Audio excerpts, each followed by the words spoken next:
L'Association internationale des médecins pour la prévention de la guerre nucléaire, ou l'IPPNW, a récemment réclamé une protection renforcée de la centrale nucléaire ukrainienne de Zaporijia, soulignant sa vulnérabilité aux menaces militaires et ses conséquences potentiellement dévastatrices. Cet appel s'adresse aux signataires du traité de non-prolifération des armes nucléaires sur fond d'inaction présumée de leur part. Hier, les médecins de l'IPPNW ont appelé une plus grande protection de la centrale nucléaire ukrainienne de Zaporijia. La centrale est devenue une arme de guerre, une bombe sale prépositionnée, si l'on peut dire, qui met en danger des millions de personnes en Ukraine, dans les pays voisins et dans toute l'Europe. Sa sécurité est devenue une monnaie d'échange dans cette guerre.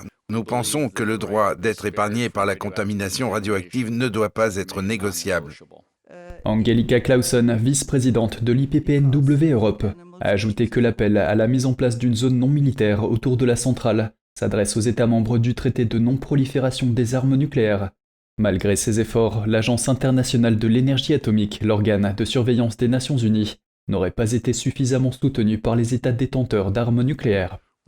Nous trouvons ironique que plusieurs pays qui soutiennent fermement l'utilisation pacifique de l'énergie nucléaire et l'énergie nucléaire elle-même n'aient pas pris position pour déclarer que les attaques contre les centrales nucléaires sont interdites en temps de guerre.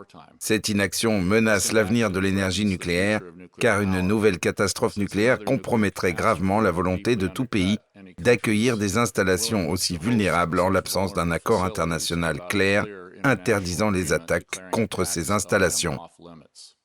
Une étude sur les effets possibles d'une fusion des cœurs de réacteurs à Zaporijia a été commandée par l'IPPNW et présentée en marge d'une conférence de la commission préparatoire du traité de non-prolifération nucléaire.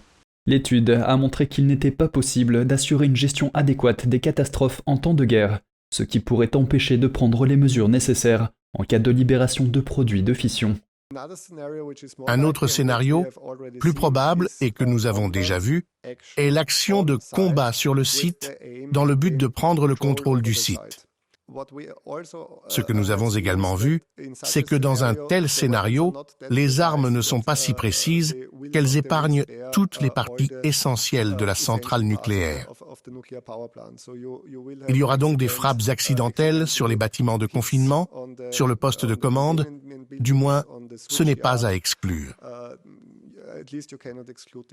Selon l'étude, la propagation de la contamination radioactive par le césium et d'autres isotopes radioactifs pourrait avoir des conséquences catastrophiques, affectant la santé humaine, l'environnement et la sécurité alimentaire à court et à long terme. Lorsque le césium-137 pénètre dans le sol, ou dans le cas de Fukushima dans l'océan Pacifique, il affecte les poissons et la chaîne alimentaire dans l'océan. Il affecte également la chaîne alimentaire sur Terre. Basée sur l'analyse de la force militaire autrichienne ABC Defense, l'étude indique qu'une attaque directe de la centrale est peu probable, car aucune des parties en présence n'aurait intérêt à ce qu'elle soit détruite.